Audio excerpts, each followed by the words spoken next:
се работи можеби пред се за како благодарност на процесот брзо Бриони, што по многу години двоумење Европската Унија усвои декларација за проширување за државите од Западниот Балкан и следниот месец за тоа прашање ќе се дискутира на највисокото ниво на Европската Унија во Софија. Јас во овој процес сум вклучена од самиот почеток и сакам да ве потсетам дека во 2010 година не дојдовме сите што бевме поканети, немаше гости на состанокот и не успеавме да ја донесеме заедничката декларација. 8 години покасно можеме да констатираме дека бевме присутни, сме присутни сите, дека имавме отворена дебата, имаме двајца многу угледни гости, председател Туск, председателот на владата господин Борисов,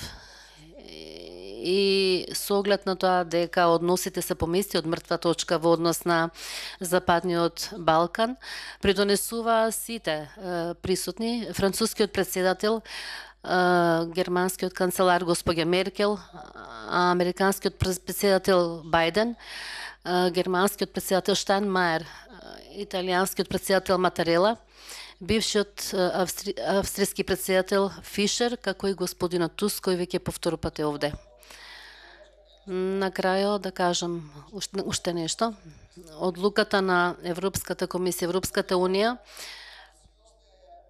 повторно поамбициозно да ги поддржи реформите во југоисточна Европа,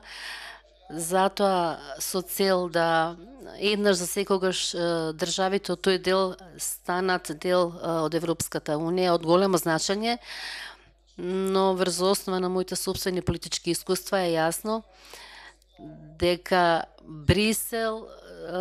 не може да направи се доколку не направат дел и лидерите на државите.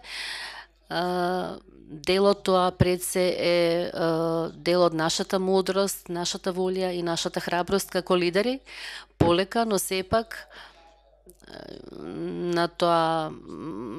се гледам една оптимистичка перспектива на овој дел за Европа. Не смееме да подценуваме ниту еден мал инцидент, бидејќи светот во кој живееме станува се помалку безбеден, но убеден сум дека со добра и потребна политичка волја може да се решат сите проблеми и на иднината гледам со оптимизам.